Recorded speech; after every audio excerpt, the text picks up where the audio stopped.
تو اب انہوں نے امام بخاری رحمۃ اللہ علیہ نے اپنی کتاب لکھی، اس میں 7275 حدیثیں لکھی۔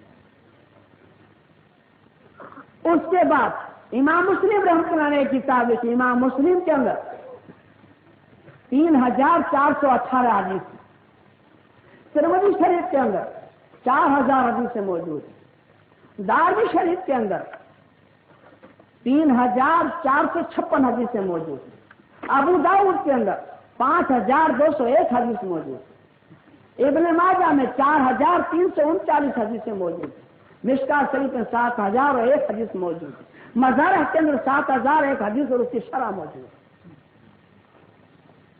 لیکن رحمت اللہ علیہ کے ستاروں ظلم کرنے والوں نے ظلم کرنے میں بھی کمی نہیں رکھی۔ امام ابو حنیفہ رحمت اللہ علیہ کو زہر دے کر مار دیا۔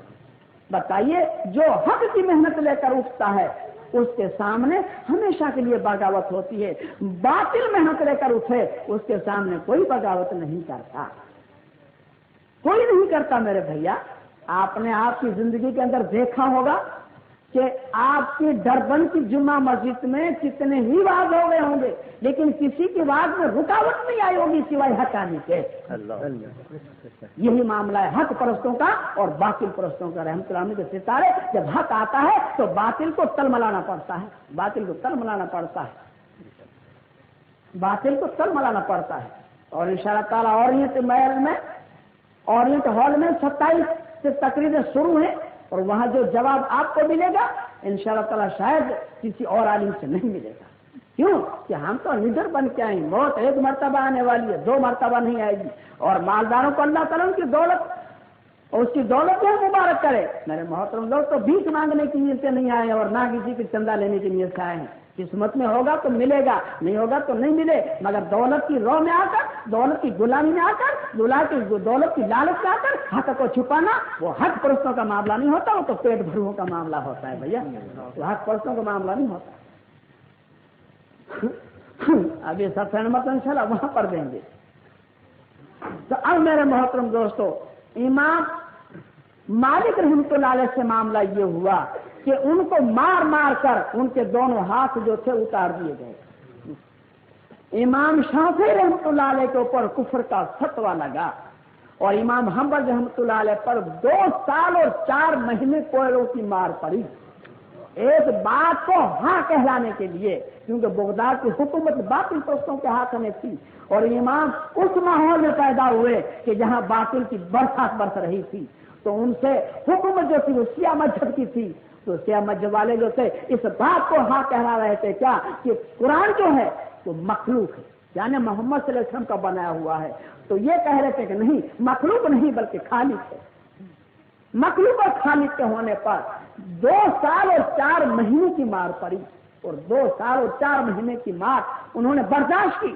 تو اللہ کی شان یہ تھی کہ 3 مہینے کو، 2 مہینے کو حکومت کرنے والا مرنے لگا۔ آخر یہ جب معاملہ ہوا، جتنے بھی مناظر کرنے والے آتے تھے سب ہار جاتے تھے۔ تب جو آخر میں کوئی حکومت جب آئی تو اس نے سوچا کہ اس کو مارنے میں اپنے بھی موت ہے، اس لیے انہوں نے ان کو چھوڑ دیا، مگر 2 سال اور 4 مہینے انہوں نے مار کھائی کوڑوں کی، مگر حق کا دامن نہیں چھوڑا، حق کا دامن نہیں چھوڑا۔ تب آج ہمارے پاس دین ہے بھیا، ورنہ ہمارے پاس بھی دین نہ ہوتا۔ تو یہ محدثینوں نے بھی بہت محنت کی، اگر محدثین محنت نہ کرتے تب بھی ممکن تھا کہ شیطان ہم کو بہکا دیتا۔ اللہ تبارک تعالیٰ نے ان کی تمام محدثین اور اماموں اور جتنے بھی مجدد پیدا ہوئے ان کی قبروں کو نور سے بھر دے، ان کی رحمتوں کو نچھاور کر دے، اور اللہ کی جتنی نعمتیں ساری کی ساری اس پر ختم کر دے۔ انہوں نے ہمارے تک دین ایسا پہنچایا کہ اس میں ذرا پر بھی رد و بدل نہیں ہونے دیا۔ تو اب میرے محترم دوستوں، اماموں پر بھی ایسی مصیبت آئی۔ امام بخاری رحمۃ اللہ علیہ پر فتویٰ دیا گیا ضلع وطن کا، وطن سے باہر نکل جاؤ، تم فسادی آدمی ہو، یعنی حق کو کوئی فسادی سمجھا گیا ہے، فسادیوں کو کوئی فسادی نہیں سمجھتا، چاہے وہ کتنی ہی گمراہی جس نے ہمارے میں بٹھوس دے کر دے، مگر اس کو کوئی گمراہ نہیں کہتا۔ امام بخاری رحمۃ اللہ علیہ پر فتویٰ دیا گیا، ان کو وطن سے باہر کر دیا گیا، بیچارے باہر چل دیے گئے، تو باہر نکل گئے، بخارے سے باہر نکل گئے، ایک کھجور کے درخت کے نیچے سوئے ہوئے ہیں،